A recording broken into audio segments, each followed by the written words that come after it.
Hello, this is Jack Jackson. We're going to continue our looking at transformations as they apply to conic sections or quadratic relations. In our last video, we introduced the idea of what a conic section was. We talked about the main ones being a circle, ellipse, hyperbola, and parabola. And in fact, last time we talked about ellipses in some detail and showed how they could be thought of as applying some transformations to the unit circle. And so then we could also think of a circle as being a degenerate form of an ellipse. We may come back to a few things about that, but in this one, we're going to focus on this video, we're going to focus a little bit on hyperbolas. So if you remember, a hyperbola is when you take the full double cone and you slice it with a plane in such a way that you're going to end up with two disjoint pieces with a graph that looks something like what you see here. So this would be just as we thought of a ellipse as a transformation of the unit circle, this unit hyperbola here could be thought of as our base model for a hyperbola. This one has the formula x squared minus y squared equals 1. So if we start with x squared minus y squared equals 1 and do some basic transformations, just like we did with the with the circle and turning it into an ellipse, we can adjust B first. Let's see, let's start with B as 1. Let's adjust A first as a horizontal uh, stretch or compression so that it is that's a technical terms, a horizontal strain. And so now the formula becomes x over a squared, or x squared over a squared, minus y squared equals 1. And we could do the same thing for b here. So for example, if we let's let a be 3 and b be 4, for example, and we have that stretch in both directions. Then you can also then apply, so at this point we have x squared over a squared minus y squared over b squared equals 1. Notice that this opens left and right, both directions, two pieces. It does have symmetry about both the x and y axes. Okay. Now we can now apply a shift to this, a translation. Say that for example, we could go right 2 and down 2, so let h be 2 and k be negative 2. Now it has the formula x minus h squared over a squared minus y minus k squared over b squared equals 1. So that's the general formula. With our particular numbers in here, this particular one has the formula x minus 2 in parentheses squared over 3 squared plus, in parentheses, y minus a negative 2, or y plus 2 squared over 4 squared, and that equals 1. Now, if you were to multiply all this out, we get a formula that looks like this: ax squared plus bxy plus cy squared plus dx plus ey plus f equals 0. And if it's going to have a vertical and horizontal axis of symmetry, just like in the ellipse, this xy term will have a 0 coefficient. That is, b, capital B, is 0. So that was capital A, capital B, as opposed to the little a, little b up here. Notice that the A and the C have opposite signs for a hyperbola, whereas they had the same sign for an ellipse. So that's how you can kind of tell them apart if there's not a 0, if there is a 0 term for the xy term. In other words, if B is 0. If there is a B there, it's going to have been rotated somehow, so that it no longer has vertical and horizontal axes if B is not 0. But this thing called the discriminant, b squared minus 4ac, will be a positive number for a hyperbola. Notice if b is 0, this just means that a and c have opposite signs. Okay, so we have that picture there. And notice we have the two lines of symmetry are going to meet at the center point HK.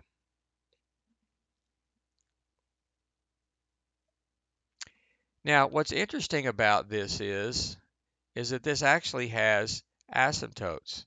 I mean, if I zoom out on this thing, you can see that it starts to look more and more like these two lines.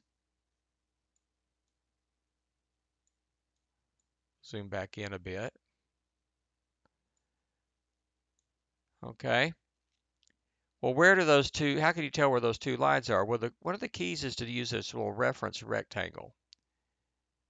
Okay. And this reference rectangle here goes from the center to the right A and to the left A, and then up B and down B. I always associate A with X and B with Y. That's this little a and b up here. Now, the asymptotes are going to be slanted here, but they go through the corners, opposite corners of this little reference rectangle and through the center. So notice that the slope of this one right here is going to be, well, A to the right and B up, so it's going to be B over A. And this one over here is going to be down B and the right A, so that's negative B over A for that slope of that one. So there's the slope, and then we know the point HK is the middle. Using that point and slope, you can come up with the formula for the asymptote fairly easily. Now, just as in the ellipse, this one has two foci as well. Now, the foci are going to be, outside of this box. They're going to be inside of the, the curved part here, inside here. And what's interesting is this distance from this point to this to here is C. So it's the same distance. Notice it's on this circle here. So it's going to be on the same. It's going to be there on the inside there. That distance is C. And we do have a nice Pythagorean relationship here as well. This time we have a relationship between the little a, the little b, and the little c. And this is, if this is A and this is B, this vertical distance from the center to this vertex here, there's two vertices. And then B is the vertical distance to this part of the box.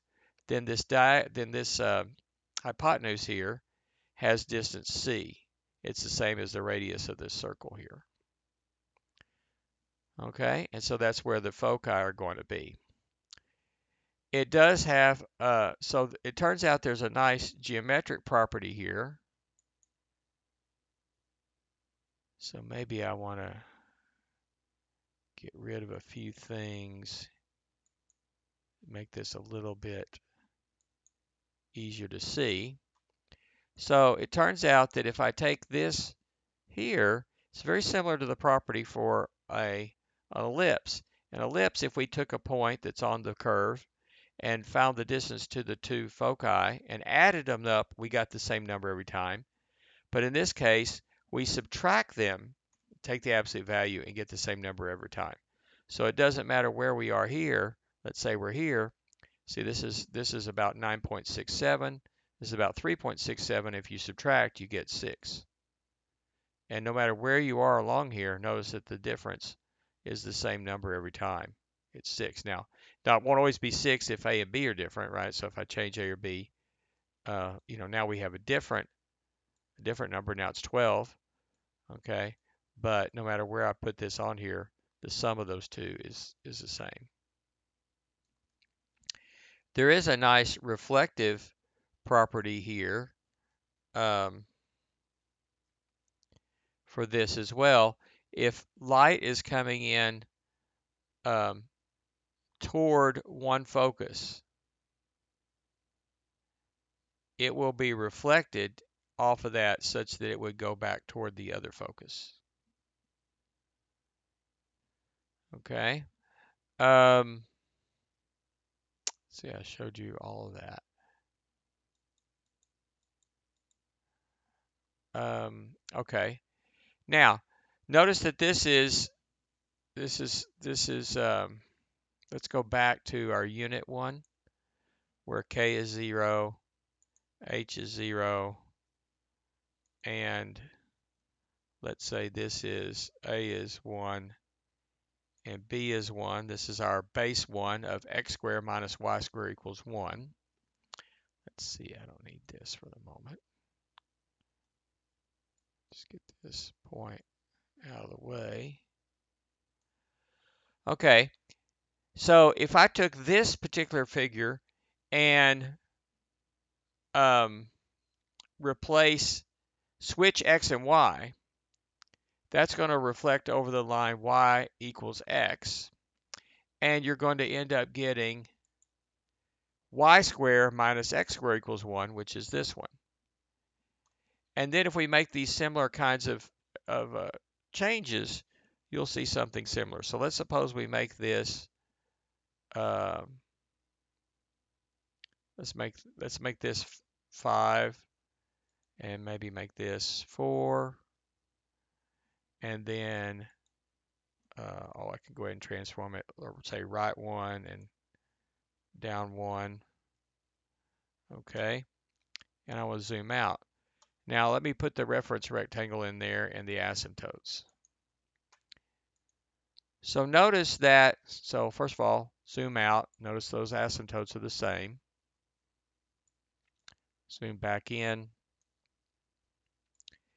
Notice that the focus here and the focus here, the two foci here and the two foci here, have the same distance from the origin. That's the c again. C is the square root of a squared plus b squared. Not sure why I put absolute value there. It's not needed. So in this case, it's the square root of 41. Let's see. 5 square plus 4 square is 25 plus 16. That's 41. So the square root of 41, or about 6.4, is about how far we're going out either direction here for the foci, the two foci, for the one opening left and right, the one opening up and down. You have the same center, the same box, but we have it going a different direction. How can we tell? Well, the one with which one's which? The one with the negative on the y square is the one that's going to be opening left and right, and one with the negative on the x square term is going to be opening up and down. Now, just to keep track of that, think about this point here. Let's just say if we go back to this one, notice that there is a gap here in the middle where there are no points with these particular x values. In particular, when x is h, this thing is not going to work. Well, look what happens if you put x equals h. H minus h squared is 0. Square root of 0 divided by a squared, that's 0. And then whatever this is, you're saying you're squaring the top and bottom. So that's positive, but we got a minus here. So we're saying a negative number equals 1. Not possible. Okay, so that means that there are no points right in here on the red one. Okay, similarly, if on this one here, if the negative is on the x squared part, that means if we put in y is k, this part goes to 0, right? 0 minus k is 0, square over b squared is 0, and here we have a negative number equals 1. Then notice there can be nothing here on this one here, so it has to be this point and this point.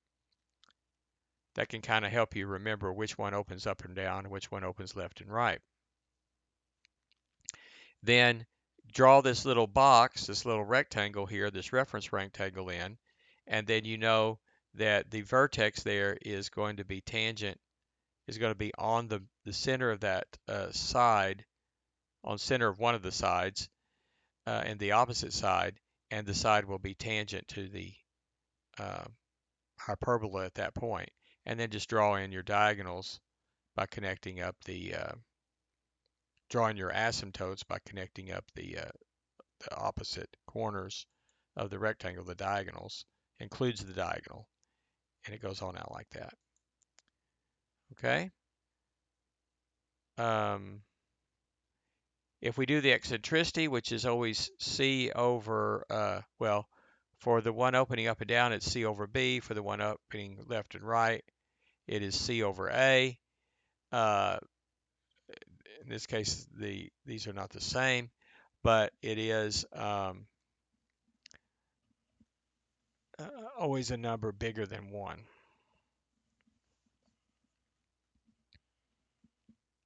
Okay. Now what's interesting here is if I go back and check ellipse with using the same H, K, A, and B, it's the same little rectangle here. The ellipse actually hits the four the two pairs of vertices for this particular one, and it fits exactly inside this same reference rectangle here. So this one is x minus 1 square over 5 square plus y plus 1 square over 4 square equals 1. That's the ellipse. And this is the exact same formula, but with a negative right there in front of the y squared term. That would be this one. And that gives you the red hyperbola. And if it's the same as the ellipse, but leave that one positive, but put a negative out in front of the x squared term, that's this one. That's the purple hyperbola going up and down. Okay, so that gives you a pretty good overview of hyperbolas as well. So that's another interesting type of conic section.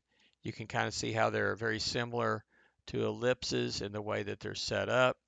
A couple of more things. If you're just starting with a formula that's written out this way in expanded form, you know, in the capital AX squared plus BXY plus capital CY squared, so forth, equals 0, that polynomial form, then let's assume that the B term is 0. Then if the signs are opposite on the A and the C term, in other words, the signs are opposite on the X squared and Y squared term, then you've got a hyperbola, one or the other there, and directions. And if they're both the same sign on the X squared and Y squared terms, again with the B being 0, then you get the ellipse. More specifically, even if there's a b thrown in, then you need to look at this thing called the discriminant, b squared minus 4ac. And if that will be negative for an ellipse and positive for a hyperbola. All right, so there you can see a lot of information relating the ellipse to the two different possibilities for hyperbolas.